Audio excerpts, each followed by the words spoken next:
Hello students, good morning to all of you. So here I am going to discuss a question of J Mains 2023 from the vectors. So in this question we have two vectors having same magnitude. Magnitude of a plus b जो है वो equal है 2 times the magnitude of a vector minus b vector. तो angle निकालना है a और b के बीच में हमें.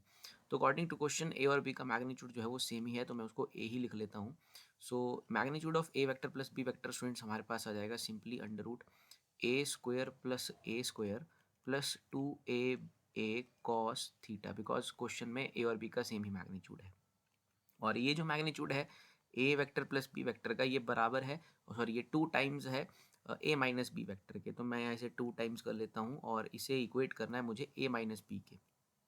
सो it can be written as a square plus, अब वो बी है तो बी का भी जो है वो सिंपली ए ही लिखा जाएगा, a square, but it is a vector minus b vector, so it will written as minus of 2a cos theta. So that is the question. This is the magnitude of a vector plus b vector. This is the magnitude of a vector minus b vector, but a और b are the same, but according to question it is twice, so इसलिए 2 से multiply कर लिया. So then you will simply आप squaring करके root हटा लीजिए. सो यहाँ पर आपके पास बन जाएगा a square plus a square हो जाएगा students 2a square. It is written as, मैंने एक साथ लिख दिया 2a square plus 2a square cos theta, और यहाँ 2 का बन जाएगा 4 और इसके अंदर रहेगा 2a square minus 2a square cos theta. So ये बन जाएगा हमारे पास, it is like 2a square plus 2a square cos theta is equal to 8a square minus 8a square cos theta. अब हम इसको अरेंज कर लेते हैं.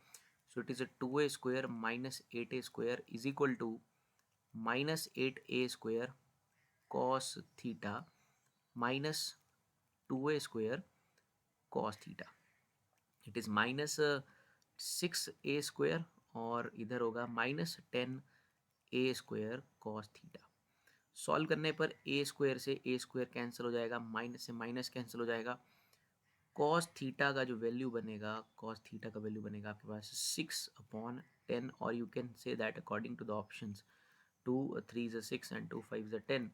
So cos theta is 3/5. You can say that theta is cos inverse of 3/5. Theta is cos inverse of 3/5. Option C is the correct answer. Thank you.